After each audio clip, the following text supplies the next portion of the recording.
जय श्री राम।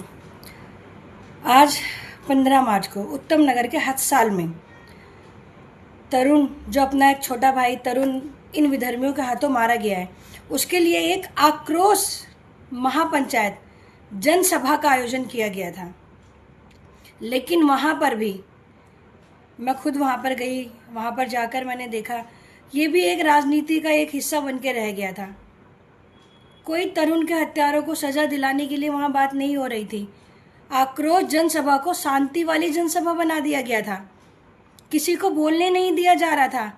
अभिव्यक्ति की आज़ादी नहीं थी वहाँ पर कि कोई हिंदू इन विधर्मियों के लिए कुछ दो शब्द बोल सके। अगर कोई बोलता तो जो वहाँ मंच पर एक महानुभाव भगवा वस्त्र में खड़े थे, उनकी धोती ढीली हो जाती और तुरंत कह देते, अपनी वाणी को संयम में रखिए, कोई बात मत करो, कोई ऐसी बात मत करो यहाँ पर। अरे ये लोग जो यहाँ पे हजारों की संख्या में हमारे हिंदू बच्चे, हमारे हिंदू लड़के इतने सारे वहाँ पे हजारों की संख्या में जो तरुण के हत्यारों को फांसी देने के लिए, एनकाउंटर के लिए आवाज़ उठाने के लिए वहाँ पे आक्रोशित जनसभा में जो वो लोग वहाँ पर गए थे, इतनी हजारों की संख्या में, क्या वो आलू छीलने गए थे कि वहाँ पर बोलो मत बोलो मत बोलो मत, इसके अलावा और कुछ नहीं किया गया। कहा जा रहा था ये सिर्फ श्रद्धांजलि सभा है, यहाँ सिर्फ श्रद्धांजलि दी जाए। तो रोड पे एक उसकी फोटो लगा के गुलाब के फूल रख दियो तो लोग जाके फूल चढ़ा के अपना हाथ जोड़ के चले आते। किस लिए ये सभा रखी गई थी? आक्रोश के नाम से। दूर दूर से, ना जाने दिल्ली से बाहर के भी पता नहीं कहाँ कहाँ के लोग सिर्फ तरुण के हत्यारों को फांसी दिलाने के लिए, एनकाउंटर कराने के लिए, तरुण को न्याय दिलवाने के लिए ना जाने कहाँ कहाँ से लोग आए थे। आज अपना सनातनी हिंदू इकट्ठा हो रहा था। आज अपने सनातन में अपने हिंदुओं जाग रहे थे, एक हो रहे थे। तरुण का जब से हादसा हुआ है तब से सारे हिंदुओं ने एकता बनाई है और वो लोग मिलकर आज वहाँ पर जन आक्रोश सभा में हिस्सा लेने गए थे कि देखो क्या डिसीजन लिया जाता है, क्या ऐसा फैसला लिया जाता है जो सबको शांति और सुकून देने वाला हो। तो वहाँ पे जाके हाथ जोड़ दिया गया, श्रद्धांजलि सभा है जी, यहाँ पे कोई बोलो मत। एक भाई आए थे जो कश्मीर से आए थे, जिन्होंने झेला है इस दंश को, और जब वो मंच पर बोलने चले तो वो महानुभाव जो दूसरी तरफ माइक लेके खड़े थे, उन्होंने सीधा बोला, वाणी पे संयम रखिए जी, ज़्यादा कुछ मत बोलिए, यानी चेन लगा लो मुंह पर, चले जाओ यहाँ से। तो लोगों को बुलाया किस लिए था? गुलाब के फूल चढ़ाने के लिए। हद कर दी। इतना बड़ा केस, इतना बड़ा कांड हो गया, वहाँ पर भी राजनीति। हम तो वहाँ से आधे घंटे में उठकर चले आए जब हमें समझ में आ गया कि यहाँ पर मुंह पर टेप या चेन लगा कर रखनी है, कुछ बोल नहीं सकते हैं, तो क्या फ़ायदा।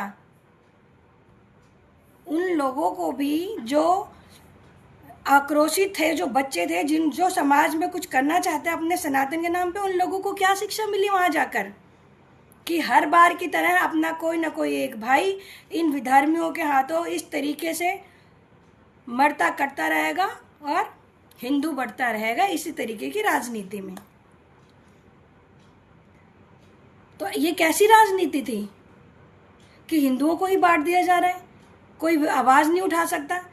विधर्मियों का नाम, गजवाएं हिंद का नाम लेते, उनकी धोती ढीली होने लग जा रही थी, मना किया जा रहा था कि कोई बोलो मत, कोई बोलो मत। तो क्या फ़ायदा।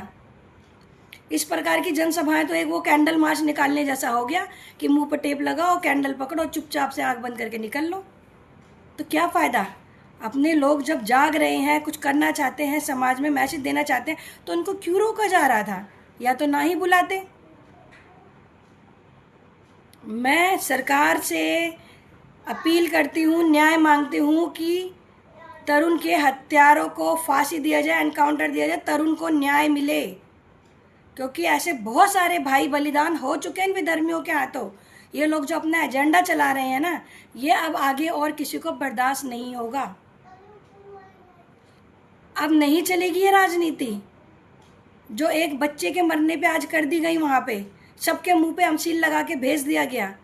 कोई फ़ायदा नहीं है ऐसे आक्रोश जनसभाओं का, जहाँ पे अभिव्यक्ति की आज़ादी ना हो, कोई अपने मुंह से सनातन के लिए बोल ही ना सके, और वो लोग अपने गजवाएं हिंद की तरफ बढ़ रहे हैं, अपना कुछ भी कर रहे हैं, सब कर रहे हैं, लेकिन उनके खिलाफ कोई सरकार कोई एक्शन नहीं ले पा रही है। एक लॉलीपॉप चुसा दिया सबको कि एमसीडी के अकॉर्डिंग छज्जा गिरा दिया, एमसीडी के अकॉर्डिंग थोड़ा सा और उसका घर के तोड़फोड़ छोटी मोटी करके दिखा दी गई, वो तो कोई भी आरटीआई लगा के करवा देता। एनकाउंटर दिखाया जा रहा था, मुझे नहीं लगता कोई एनकाउंटर हुआ है। क्योंकि ये लोग खुद ही पटियाला, खुद ही डरपोक है, ये कुछ नहीं कर सकते। और जो बच्चे करने चाह रहे हैं उनको दबा दिया जा रहा है। मैं अपने सारे हिंदू भाइयों के साथ हूँ, अपनी उन सारे संगठनों के साथ हूँ जो हिंदुत्व के लिए कार्य कर रहे हैं। और मैं खुद अब धर्म रक्षिका हूँ, और मैंने अपने आप को साध्वी के रूप में स्वीकारा है और दीक्षा ली है, और मैं खुद अब धर्म रक्षक बन चुका हूँ। और मैं सिर्फ धर्म के लिए, अपने सनातन धर्म के लिए अब मैदान में हूँ। मैं आप सभी लोगों के साथ हूँ जो अपने हिंदुत्व की लड़ाई लड़ रहे हैं और अपने भाइयों को न्याय दिलाने के लिए आगे हैं।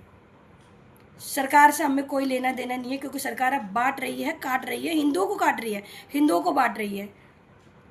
इसीलिए अब हम सब एक हैं, सारे हिंदू एक हैं, और तरुण को न्याय दिलाने के लिए अब बिल्कुल लड़ते रहना है, रुकना नहीं है।